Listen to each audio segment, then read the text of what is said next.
Bonjour et bienvenue à vous qui nous suivez en Guinée et dans le monde.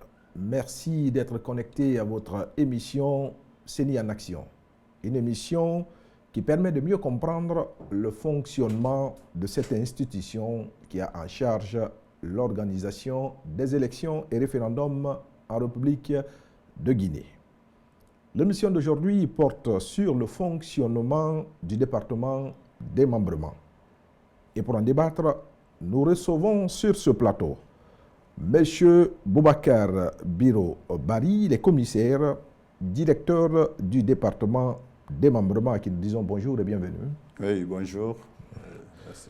Voilà. Avec notre invité, nous allons parler du rôle des attributions et du fonctionnement du département démembrement, ainsi que des garanties que ce département peut donner en termes de crédibilité et de fiabilité pour le scrutin du 18 octobre 2020. L'élection présidentielle du 18 octobre prochain est un enjeu majeur de mise en œuvre des acquis démocratiques et de l'état de droit. Alors, Monsieur Bari, dites-nous concrètement quels sont les rôles et les attributions de votre département démembrement au sein de cette instance électorale appelée CENI. Ok, merci beaucoup. Comme vous l'avez dit, le département démembrement de la CENI, d'abord a un cadre organique qui est structuré de la manière suivante. Il y a une direction qui est gérée par deux co-directeurs. Il y a un secrétariat qui est géré par une secrétaire.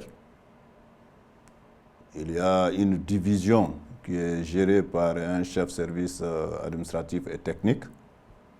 Il y a 3 sections au niveau du département, à savoir la section suivi et évaluation de l'ensemble des opérations du processus électoral. Il y a également la section chargée de la gestion des ressources humaines et matérielles de démembrement. Et il y a une section call center et transparence des opérations. Donc, les démembrements ont pour fonction et rôle l'organisation et la gestion de l'ensemble des opérations du processus électoral dans leurs circonscriptions respectives. Et certainement, vous entendez parler de démembrement. Le démembrement n'est autre que les représentations de la CENI centrale au niveau de préfecture, sous-préfecture et ambassade et commune. Donc, autrement dit, c'est la CENI en miniature qui existe au niveau de ces différentes circonscriptions. Voilà le rôle essentiel de ce démembrement. On peut dire que c'est la cheville ouvrière de la CENI, le département de démembrement. Alors, vous avez commencé à citer les types de démembrement. Alors, dites-nous, quels sont les démembrements qui composent la CENI au niveau de la préfecture, de la sous-préfecture, au niveau des ambassades, et quels sont les critères de choix dans la désignation des membres de démembrement? Bien, les démembrements sont mis en place par une loi. Il y a une loi, c'est la loi L044, en son article 22, en ses articles 22 et 23, qui ont mis les démembrements de la CENI en place. L'article 22 parle de la composition, comment les démembrements sont mis en place. Il existe, au niveau de cet article, 4 types de démembrements définis comme suit. Au niveau des préfectures, on appelle le démembrement de la CENI des CEPI. Et les CEPI, ce sont les commissions électorales préfectorales indépendantes. Et au niveau des sous-préfectures, c'est les CESPI. Et les CESPI, c'est les commissions électorales sous-préfectorales indépendantes. Au niveau des communes, c'est les CECI. C'est des commissions électorales communales indépendantes. Au niveau des ambassades, ce sont les SIAMI, c'est des commissions électorales d'ambassades indépendantes. Mais chacune de ces commissions ou chacun de ces démembrements est mis en place comme suit. Si vous prenez au niveau de la CEPI, au niveau de la préfecture, la loi dit que le nombre de membres qui doivent composer la CEPI est égal au nombre de sous-préfectures de la préfecture plus 1. Alors, si vous prenez une sous-préfecture telle que Koya, qui a 3 sous-préfectures, le nombre de membres de la CEPI va être 3 plus 1, ça fera 4. Ça, c'est au niveau des préfectures. Au niveau des sous-préfectures, c'est le nombre de districts que compose la sous-préfecture plus 1. Et au niveau des communes, c'est le nombre de quartiers et districts, parce que vous n'êtes pas sans savoir, il y a des communes qui ont des districts périphériques qui sont directement rattachés aux communes. Donc, c'est le nombre de quartiers et districts plus 1 qui compose le nombre de membres de démembrement au niveau des communes. Mais lorsque vous prenez au niveau des ambassades, la possibilité est laissée à la CENI centrale de fixer le nombre en fonction des réalités du pays d'accueil. Par exemple, en Côte d'Ivoire ou aux États-Unis, les deux pays, selon les réalités, peuvent avoir des nombres différents. Mais ça dépendra de la stratégie et la décision prise au niveau de la CENI centrale pour déterminer l'effectif au niveau des ambassades et consulats. Voilà le premier article qui dit comment les démembrements sont maintenant installés au niveau de nos circonscriptions. Mais on va aussi plus loin, puisque ces démembrements constituent les représentations de la CENI au niveau décentralisé. Ces démembrements sont structurés.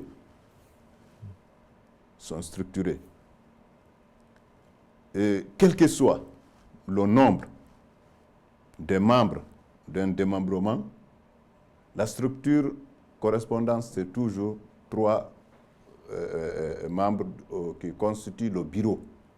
Il y a 3 membres qui constituent le bureau. Les 3 membres-là, c'est le président, le rapporteur et le trésorier. Et là, quel que soit l'effectif du démembrement, le bureau est composé de 3 membres. Alors, vous avez posé la question des critères, comment ces démembrements sont mis en place. Ces démembrements, comme je l'ai dit, c'est toujours sur la base de la loi L044, sont mis en place comme suit. La loi dit que ce sont les structures bien habilitées au nombre de 4 qui vont mettre des démembrements en place. La première de structure, c'est la société civile. La société civile est une structure qui est habilitée à désigner des membres pour le démembrement. Il y a l'administration qui est habilitée à désigner des membres dans les démembrements. Il y a les partis politiques de la mouvance et de l'opposition qui sont aussi habilités à désigner les membres de démembrement. Mais la désignation de membres de démembrement, le critère aussi est défini dans la loi comment ces structures peuvent désigner ses représentants pour constituer le bureau, constituer l'équipe de démembrement. La loi dit, quel que soit le démembrement, l'administration n'a droit qu'à désigner une seule personne. Et là, quel que soit le nombre. Et que la société civile peut désigner 1 à 2 personnes selon que le démembrement soit pair ou impair.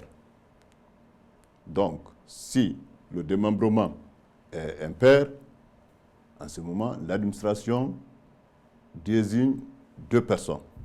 Mais si c'est pair, l'administration désigne 1 personne. Démembrement pair, qu'est-ce que ça veut dire? Bon, quand vous prenez dans la composition, je vous ai dit tout à l'heure, le nombre de membres correspond d'une préfecture correspond au nombre de sous-préfectures plus 1.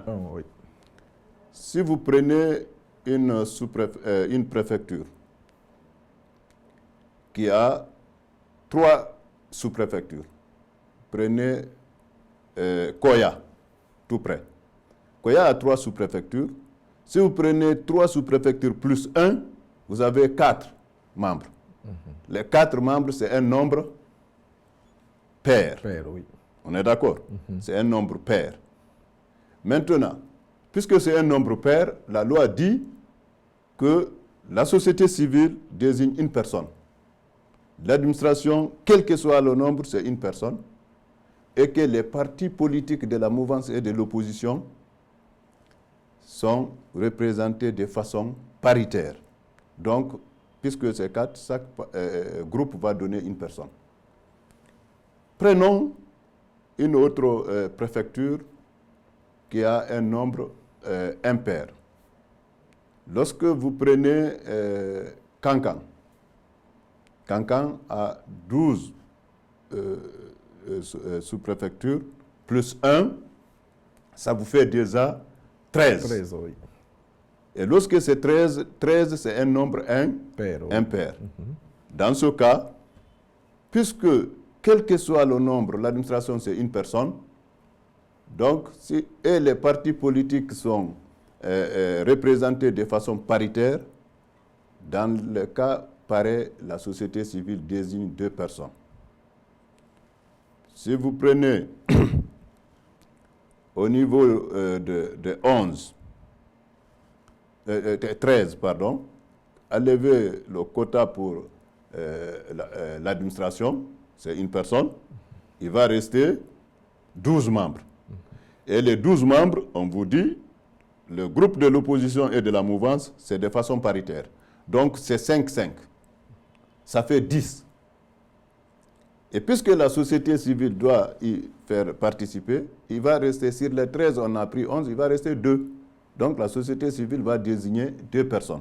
C'est cela qu'on parle de nombre pair ou nombre impair. C'est comme ça que la composition est faite.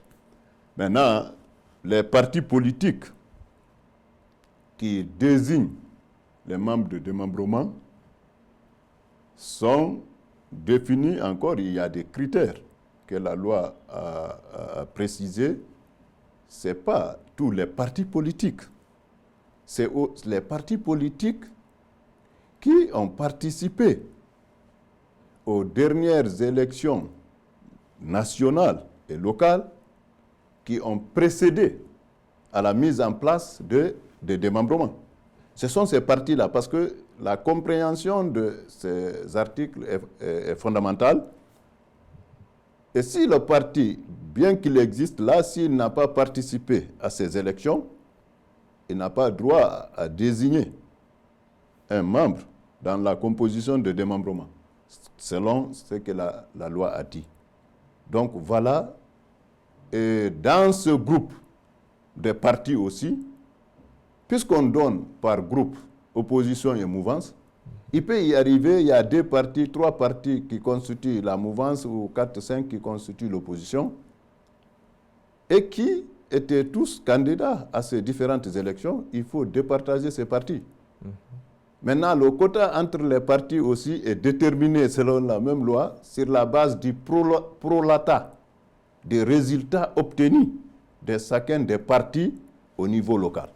Voilà, la loi a clarifié ce mode de désignation. Maintenant, les critères de choix. Vous savez, les critères de choix des membres de démembrement, c'est la CENI et à travers notre département qui élabore ces critères. Le premier critère, il faut d'abord être de nationalité guinéenne. Il faut avoir 18 ans et plus. Il faut savoir lire et écrire parce qu'on vient pour un travail. Il faut jouir de tes droits civiques et politiques. Il faut avoir une expérience électorale, au moins avoir participé à une des élections organisées dans le pays. Donc, et la disponibilité doit être de rigueur dans le choix des membres de démembrement. Ce sont des critères que la CENI élabore à travers notre département, qu'on partage avec tous les acteurs du processus et on leur demande de désigner leurs membres en tenant compte de ces critères. Voilà les critères de choix des membres de démembrement au niveau de la CENI. Vous avez fait allusion tout de suite au bureau de démembrement, sa composition. Alors, dites-nous, comment se compose le bureau d'un démembrement? Le bureau d'un démembrement est composé de 3 membres. Il y a un président, un rapporteur et un trésorier. Mais le président, il est choisi, il est élu. Le président est élu parmi les représentants de la société civile. C'est parmi les représentants de la société civile. Et même si dans un démembrement, il y a un seul représentant de la société civile, on fait l'élection pour élire le président. Donc, personne d'autre n'est autorisé parmi les autres membres, que ce soit de l'administration ou des partis politiques, à postuler pour le poste du président. C'est seulement les représentants de la société civile. Maintenant, au niveau de rapporteur et le trésorier, les deux sont désignés par le groupe de l'opposition et le groupe de la mouvance par tirage au sort. C'est par tirage au sort, la loi dit que le rapporteur et le trésorier sont désignés. Il peut y arriver que les deux blocs s'entendent, ils désignent directement, la mouvance va dire, bon, moi je prends le poste de rapporteur, l'opposition va dire, moi je prends le poste de trésorier, par exemple. Ça, ils se sont entendus. Mais la loi dit, si les deux, chacun a choisi son homme, quand ils viennent, si les deux ne sont pas d'accord, on fait un tirage au sort pour le poste de trésorier et pour le poste de rapporteur. C'est comme ça que le bureau est installé. Alors, dites-nous, comment vous faites le suivi et évaluation des démembrements de la CENI? Voilà, le suivi et évaluation, comme je vous ai dit au départ dans le cadre de notre organigramme, les démembrements ont une section de suivi et évaluation et qui a une base de données de l'ensemble des opérations que les démembrements effectuent sur le terrain. Puisque les activités, la planification de l'ensemble des activités du processus s'est fait au niveau central et que les démembrements sont chargés de la mise en œuvre. Donc cette section répertorie toutes les activités planifiées par structure et par localité. Ils font le suivi après l'exécution et les résultats des activités exécutées sont répertoriés au niveau central et qu'il y a un tableau qu'on a préparé, qu'on appelle tableau de base de données des activités de démembrement, qu'on va essayer de renseigner à la fin de chaque mois. Puisque à la fin de chaque mois, chaque démembrement doit présenter son rapport. Donc, sur la base de la planification prévisionnelle et mensuelle, on évalue maintenant ce qui a été prévu, ce qui a été fait et ce qui reste à faire. Voilà, et ça c'est disponible et à la fin de chaque mois, on fait la mise à jour de ce tableau du suivi des activités de nos démembrements. Voilà, votre département est chargé de concevoir, d'élaborer, de vulgariser le guide et les documents de travail des démembrements. Alors, dites-nous, sur quelle base légale se font les documents de travail des démembrements? Effectivement, le département est chargé d'élaborer et vulgariser les documents de travail au niveau du démembrement. Et ce travail s'est fait sur la base administrative et légale. Quand on parle de la base légale, c'est conformément à ce que la loi a dit, et souvent on utilise plusieurs documents légaux. Il y a la Constitution qu'on utilise, il y a les lois ou la loi organique aussi qu'on utilise qui a mis en place les démembrements. Il y a le code électoral, c'est la loi électorale principalement qui est utilisée, mais il y a des actes administratifs posés par la CENI centrale qu'on met aussi en exergue, qu'on utilise. Donc pour élaborer un document, on réunit toutes ces conditions-là, on vérifie la légalité et la légitimité de ce qu'on est en train de faire. Si on n'est pas en faute par rapport à ce que la loi a dit, on élabore nos documents. Il y a plusieurs documents qu'on élabore. On ne s'arrête pas seulement à l'élaboration de ces documents parce que si je prends les documents élaborés, il y a le guide des membres de démembrement, il y a un document complet qui permet tous les démembrements de fonctionner comme une bréviaire, c'est la lettre même motive du fonctionnement de nos membres. Mais il y a des guides de transparence de chacune des opérations du processus électoral qu'on élabore. Et quand ce guide a 6 points, le guide va à son mode opératoire, qui est dans la base légale et la loi. Il y a maintenant les normes et les transparences de la mise en œuvre de cette opération. Il y a les critères d'irrégularité ou d'erreur éventuelle qui pourraient y arriver. Il y a les modes de vérification de la transparence. Mais surtout, il y a les parties prenantes. Les parties prenantes dans l'opération. Parce que le processus électoral a plusieurs opérations. Et il y a plusieurs acteurs. Mais à chacune des opérations, il y a des acteurs qui vont se retrouver, plusieurs acteurs peuvent se retrouver dans une opération donnée. Mais nous élaborons également un manuel de transparence de l'ensemble des opérations du processus électoral qu'on essaye de vulgariser à toutes nos structures et sur la base de ce manuel, on tire à chacune des opérations un guide. Mais on ne se limite pas seulement à ça.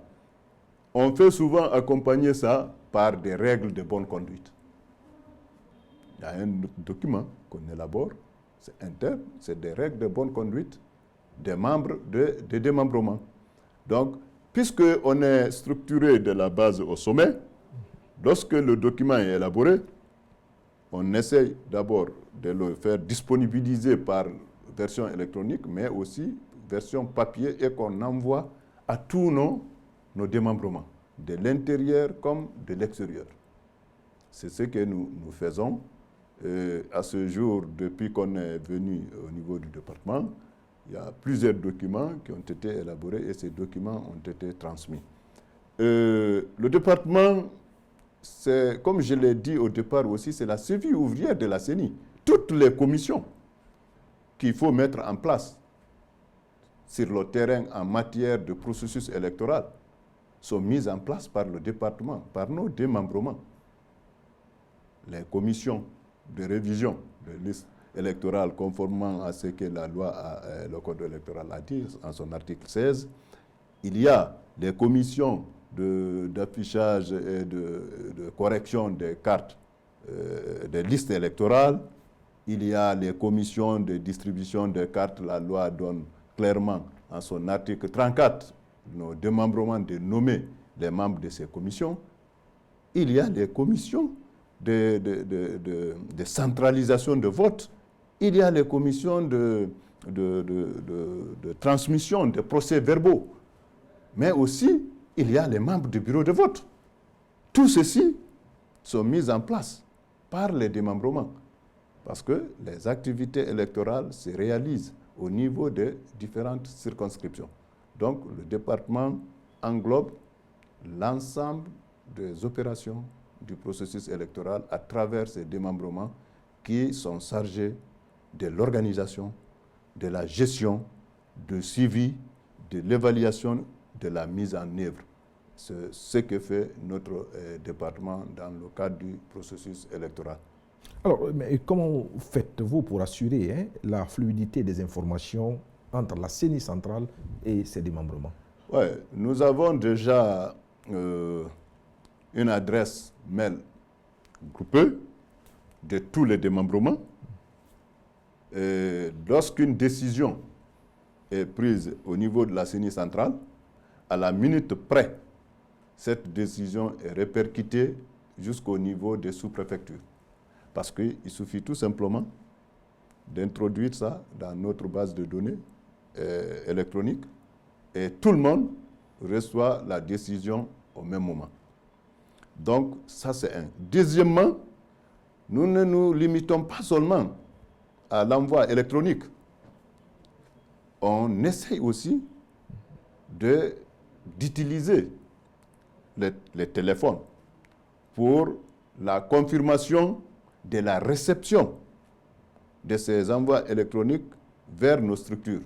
On multiplie les canaux de suivi de la réception des informations que nous envoyons à partir de la CENI centrale vers les démembrements. Et pour cela, nous avons une section qui est chargée de la gestion des ressources humaines et de matériel, qui est tout de suite en collaboration avec le chef service administratif et technique, qui est le noyau, le point central de partage d'informations, de communication entre les démembrements et la CENI centrale.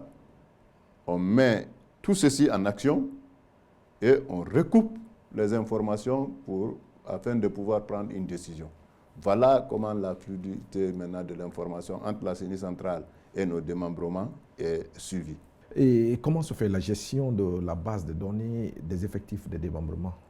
Oui, là on a un répertoire qui est tenu par la section de gestion des ressources humaines et matérielles. Sur la base des décisions de mise en place de nos différents membres, toutes les décisions sont ramenées au niveau du démembrement et sont archivées au niveau de cette section. En plus de l'archivage, on fait d'abord l'archivage physique, mais il y a l'archivage numérique qu'on fait au niveau de la section de gestion des ressources humaines et matérielles. C'est comme ça nous suivons. En plus de ça, on a élaboré nos tableaux de suivi de mouvement de nos membres.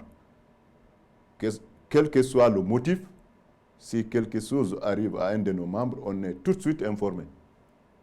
À la minute près, des dispositions sont prises pour y remédier. Si c'est un cas de décès, si c'est un cas de maladie ou de mutation, parce que c'est des cas qui arrivent souvent, et tout de suite, sur le tableau, on essaie de mettre le tableau à jour et on contacte les structures ayant droit à réagir pour que le tableau soit toujours à jour.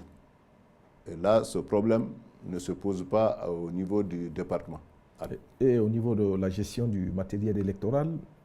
La gestion du matériel électoral, vous savez, c'est au niveau des CEPI de l'intérieur et les CECI de Conakry. Nous avons des locaux où on a des magasins où on stocke nos matériels. Et en plus de ce stockage, la CENI a mis à disposition de démembrement de l'intérieur des assistants par endroit ou plus, 3 à 4 par d'autres, pour appuyer les démembrements dans le travail de la gestion de l'ensemble des opérations du processus électoral, mais aussi la gestion du matériel électoral. Et vous savez, la période électorale, ce n'est pas à tout moment. Mais après les élections, il faut remonter tout le matériel qui a servi à ces élections, les stocker quelque part et assurer leur gestion. La CENI prend toujours des dispositions en mettant une antenne qu'on appelle communément des antennes préfectorales et communales en place.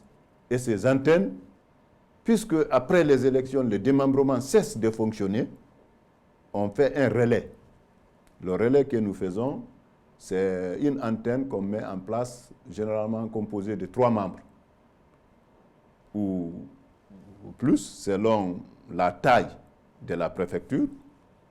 Il y a les assistants qui sont déjà personnels de la CENI, affectés pour appui à ces démembrements au niveau des préfectures, qui sont membres de cette antenne et qui restent permanents. Il y a le président, il est issu de la société civile, mais aussi issu de la localité. Il est issu de la localité. Et lui, il devient coordinateur et les assistants deviennent membres de l'antenne. C'est c'est cette équipe-là qui assure la gestion du matériel et la mémoire même de la CENI au niveau de leur circonscription. Donc là, ça ne veut pas dire qu'après les élections, la CENI n'existe plus et ne fonctionne pas sur le terrain. Après les élections, tout de suite, quand le démembrement ne cesse de fonctionner, il y a les antennes qui prennent la relève pour continuer les activités quotidiennes de la CENI centrale. Est-ce que les commissaires de démembrement sont-ils exposés à des sanctions s'ils n'arrivent pas à accomplir leurs devoirs sur le terrain? Oui, effectivement.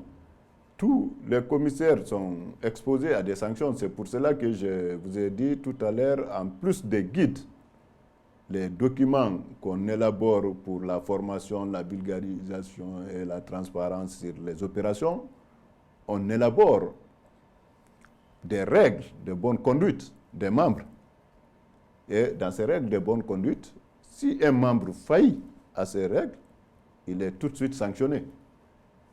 Les sanctions peuvent être quand même positives comme négatives. Parce que les sanctions, ce ne sont pas seulement les sanctions négatives. Parce qu'il y a d'autres qui font aussi bien leur travail, eux aussi, ils sont sanctionnés, qui respectent clairement leur serment, qui exécutent correctement les directives de la CENI centrale. Mais il y a d'autres qui outrepassent leur mission. Là, et ils sont sanctionnés négativement. Les sanctions, ça peut être des avertissements, ça peut être des suspensions, ça peut même être des renvois où on va demander à leur structure d'origine de les faire remplacer. Parce que nous, on n'est pas autorisé par la loi de prendre qui on veut pour maître. Les structures habilitées à désigner sont bien définies.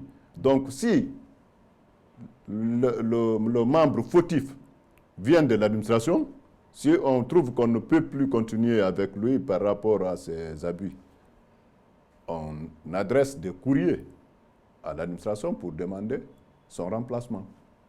C'est la même chose au niveau des partis politiques et au niveau de la société civile. Mais nous suivons ça à la lettre. Donc là, des sanctions sont effectivement prévues pour tout membre qui ne fait pas son travail. Vous avez dit que les démembrements sont la cheville ouvrière de la CENI. Alors, comment se font les remontées des résultats lors des élections? Ouais, très bien. Lors des élections, on a deux canaux pour faire remonter les résultats. Parce qu'on a même fait des innovations par rapport à ça. Vous savez, les résultats des élections sont centralisés au niveau des commissions. Et ces commissions, c'est la loi qui a mis ces commissions en place. C'est l'article 69 du Code électoral. On les appelle communément CACV. Ce sont les commissions administratives de centralisation de vote. Ces commissions de centralisation de vote reçoivent d'abord les résultats issus des bureaux de vote.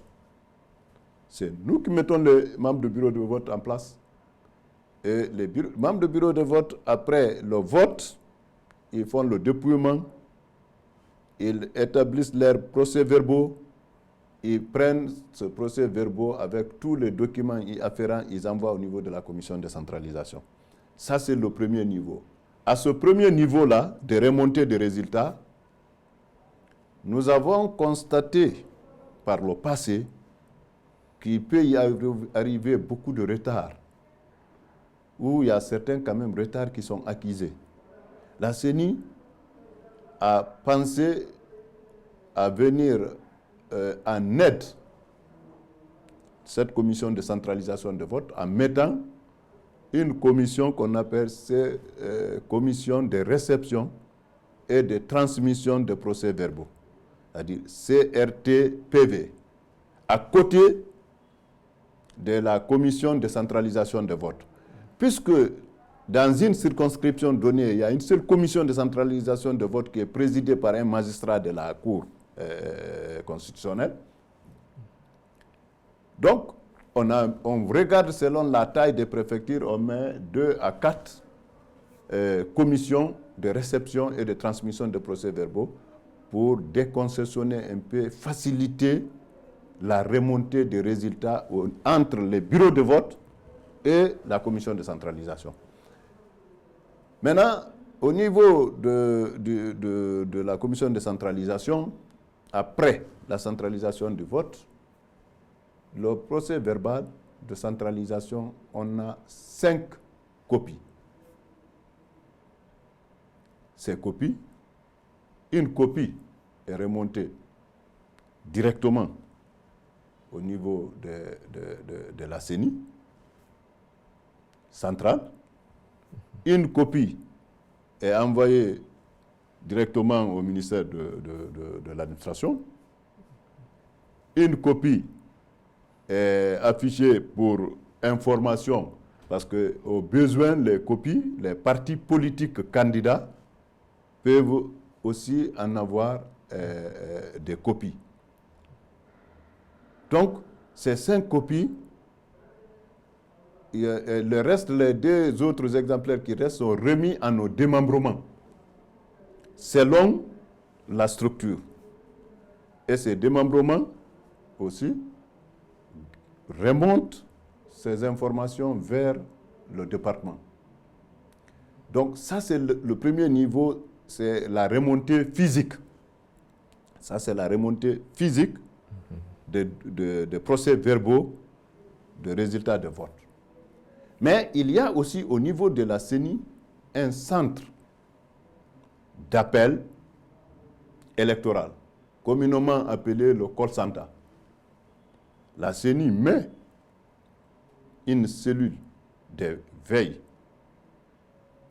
au cours de chaque processus électoral en place, qui est d'ailleurs présidé par le président de la CENI.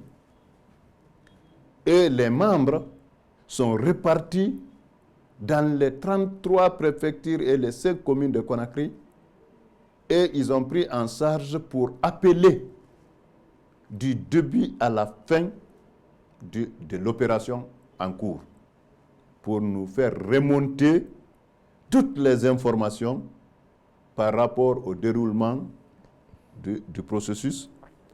Et ces informations, on ne se limite pas seulement à la remontée.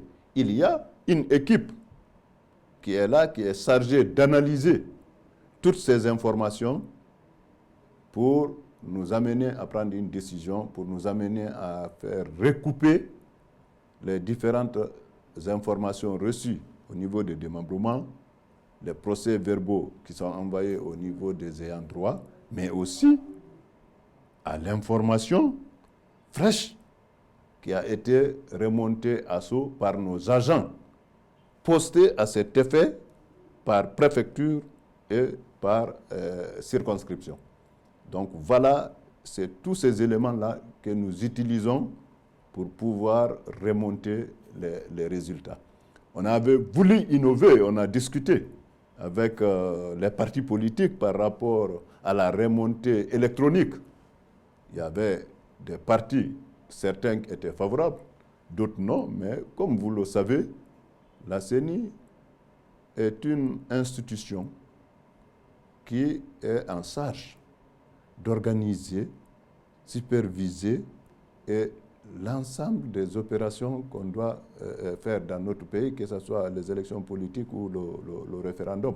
Mais la CENI n'est pas le seul acteur de ce processus. Ce n'est pas le seul acteur.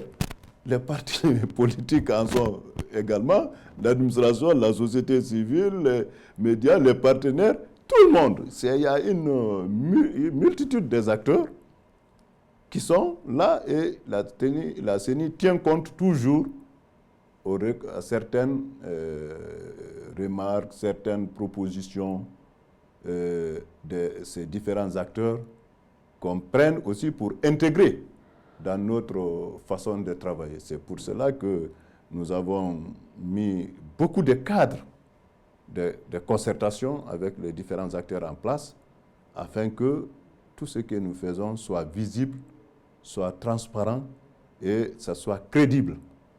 Mais vous ne pouvez pas empêcher que les gens, de fois, pensent, mais c'est le fait qu'ils ne viennent pas à la source pour s'informer, c'est ce qui les amène à faire des pensées à l'externe qui vont, de fois, à discréditer ou à décrédibiliser les actions que l'institution est en train de mener. Alors, l'institution est en train de travailler sur la base de ce que la loi a dit.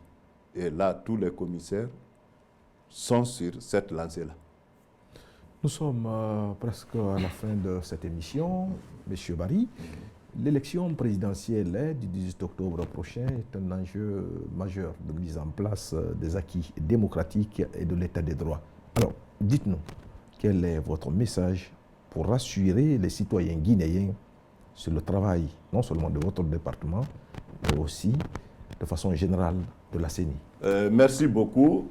Effectivement, cette élection que nous organisons le 18 octobre est un enjeu majeur, surtout dans un contexte politique polié de rumeurs et de fausses informations.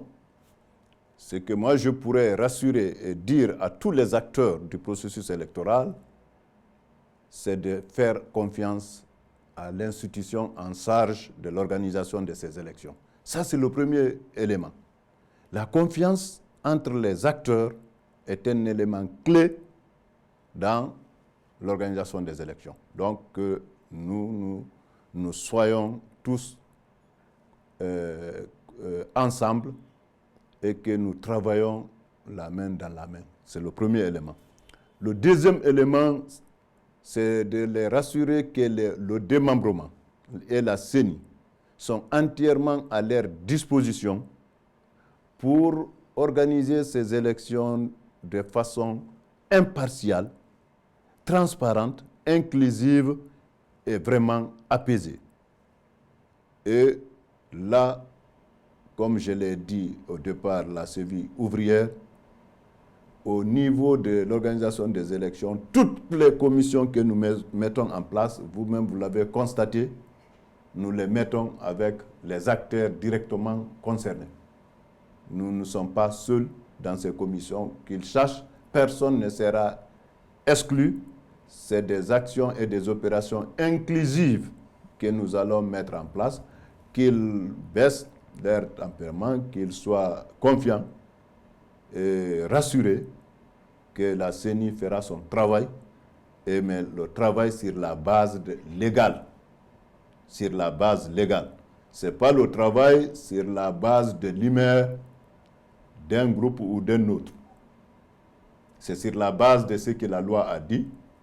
Nous allons le faire en respectant les principes d'équité, d'impartialité, de la transparence, la crédibilité et le respect de l'opinion de chacun et de tous. C'est ce message que je voudrais lancer à tous les Guinéens pour que le climat de paix revienne, que la confiance soit entre nous et René, si elle n'est pas là, que les gens sachent qu'un travail noble a été fait, des efforts incroyables qui ont été vraiment faits, qu'on va les présenter dans les jours ou jours à venir. cette CENI a fait du miracle. Mais les gens ne viennent pas à l'interne pour s'informer. Et souvent, ils restent à l'externe pour prendre des rumeurs. Donc, soyez-en rassurés que la CENI est à votre disposition et sera toujours à votre disposition. C'est le message que le président de la CENI même a lancé lorsqu'il a été installé.